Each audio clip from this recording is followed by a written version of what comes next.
So, you may have heard of California implementing a so-called RV ban at the beginning of the year. Are RVs really banned? Can you drive an RV through California? And is this spreading to other states? Let's go over what you need to know about the California RV ban as calmly and as neutrally as we possibly can. First of all, is California actually banning RVs? No.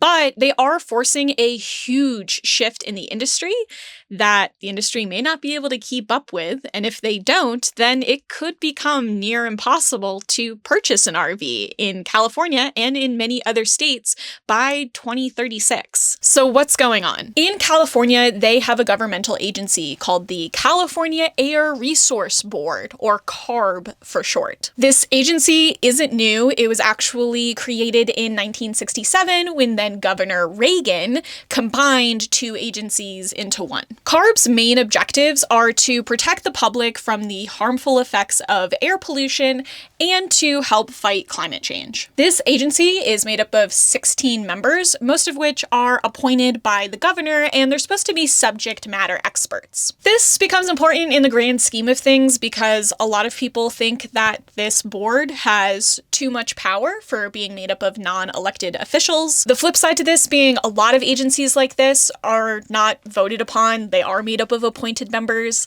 and a lot of times with really specific subject matter like this, you would want subject matter experts as opposed to elected officials to be the ones making decisions about it. This is messy. Living in a society is hard. Anyway, for what they've been trying to do, combat air pollution, CARB has been relatively successful. Back in 2016, California reduced their emissions levels to below 1990 levels, and they did this 4 years before their target goal of 2020. But on the air quality front in California, they still have a long way to go. According to a recent study done by the American Lung Association, 98% of Californians are still living in unhealthy air conditions. I will say, as a Las Vegas resident, when the wind blows in the right direction, we do get a lot of smog and smoke and air pollution from California, and you can really feel it when it happens. The air here gets super hazy and gross. Everybody's sinuses just absolutely flare up for a whole week. Everybody feels crummy. We mumble about California, and then we move on with our lives. But genuinely, I can't imagine living in that every single day. That sounds awful. And I just wanted to bring it up, like, we're going to talk later about the economic impact and how this is affecting RVs, but air pollution is a genuine problem that we should try to solve. Like, wow, it's not good for your health to live like that all the time. We get it maybe a couple weeks a year, and it's gross when it happens. And for the good that CARB has done for the air in California, it hasn't been without controversy. They have had a massive impact on the economy in California. Some sectors of the economy have been impacted in a great way, and other sectors have been impacted in a way that was detrimental. So that brings us to ACT. So in 2021, CARB passed a set of rules called the Advanced Clean Trucks Regulation, or ACT as most people call it. ACT requires original equipment manufacturers, or OEMs for short.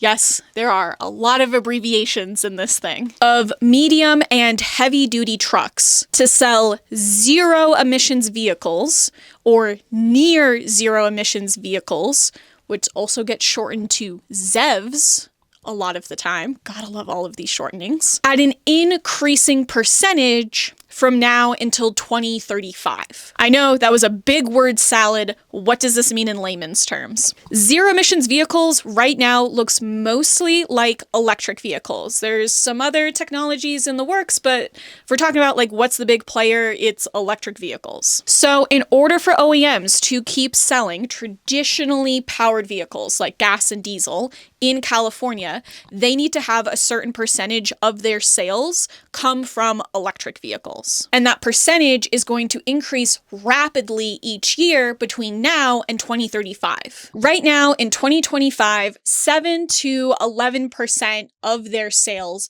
need to come from ZEVs. It depends a little bit on how heavy of a vehicle you're selling. If a manufacturer can't make these sales percentages, they can buy credits off of companies that exceeded the sales percentages. The goal in California is to be selling more and more ZEVs as time goes on. But as I'm sure you can see, there are several problems that arise from this. First of all, currently, it looks like Ford is the only RV manufacturer that currently has ZEVs in their lineup to help offset the number of gas and diesel trucks that they want to sell. Freightliner looks like it has an electric truck, but it doesn't look like it's going on an RV anytime soon. When it comes to the RV industry, this technology just isn't quite there yet. Winnebago has a concept Class B out there that's built off of the Ford E-Transit line, but still just a concept as far as I could tell.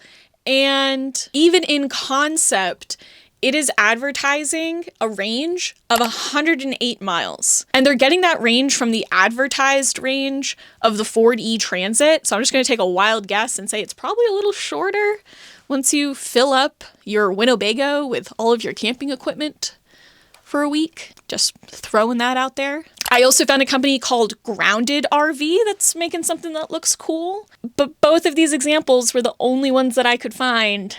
And as you can see, they are Class Bs, so quite small, and still have a pretty limited range. As much as I love the idea of this technology, and honestly, I'm a pretty good target demo for it. I would love if RVs were just like a little quieter, man. Just love being out in nature and then hearing the rumble of a diesel engine power up, just sort of harshes the vibes a little bit. So, if RVs could be a little quieter, I wouldn't be mad at it. But it just doesn't feel like this technology is going to be coming to RVs in a real meaningful way in the next decade. And if it doesn't, then it's going to be harder and harder for RV manufacturers to sell RVs in California. Without getting crazy political here, this is a similar tactic to what many states used to ban abortion. Before Roe v. Wade lost its federal protection, there were many states where abortion was legal, but there were so many regulations on it that it was essentially banned because you just effectively could not get an abortion. There were just too many rules to prevent you from doing it. And so you could end up in a very similar situation in California where you can legally buy an RV, but there's so many regulations and things in place that it's essentially banned. And despite California getting most of the spotlight about these regulations, because they're the ones spearheading them, several states are also in line to adopt these regulations as well. You see, the EPA has its own federal standards for air pollution guidelines for vehicles. The EPA regulates that under something called the Clean Air Act. And within the Clean Air Act, the EPA gave California special permission to get waivers from the federal guidelines if they instead put in their own more stricter guidelines. This was done at the time because of how bad the air pollution problem was in California. And under Section 177 of the Clean Air Act,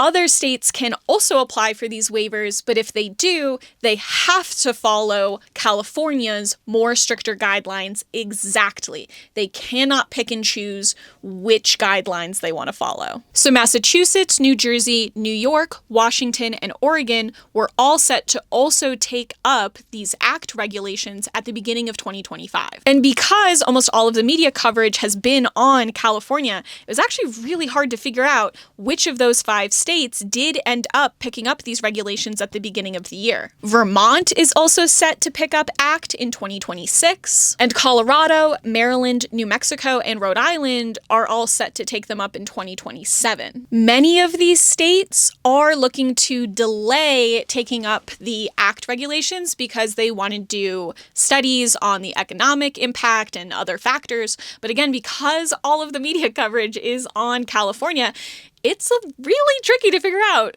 which states are in and which states are out. So what does this mean for you? Well, first of all, despite what you may have heard, these regulations do not affect the registration of RVs in California and these other states. It just affects the sale of RVs. So you can still go out of state, buy whatever RV you want, and then come back into California and register it.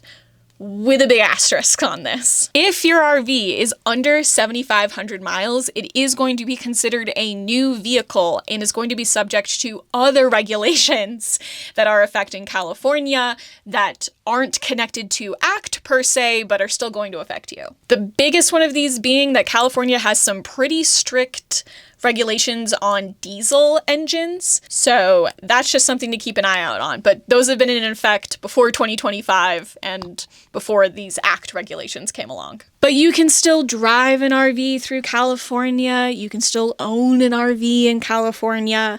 And none of these regulations affect RVs that were already purchased before 2025. And the situation in California and in these other states is still very much in flux and something to keep an eye on. While CARB did get the ACT regulations approved and passed before this new administration got inaugurated, they have recently had to drop several other regulations that they were trying to get passed because they couldn't get them passed in time before Trump and his administration came into the White House. CARB was basically like, we know these aren't getting passed with him in power, so we're just going to drop these. Trump attacked regulations like ACT when he was last in the White House, and so I would not be surprised if he did something similar this term. So in summary, to my knowledge, the ACT regulations have passed in California and in several other states and have been in effect since January 1st of 2025. They do not affect you being able to register a vehicle in California or in any of these other states, but they will affect your access to RVs in these states and will be affecting it more and more as time goes on. But you can still register RVs in these states, you can still drive RVs in these states, and there's a pretty good chance that these regulations get revoked or greatly changed in the next 4 years, just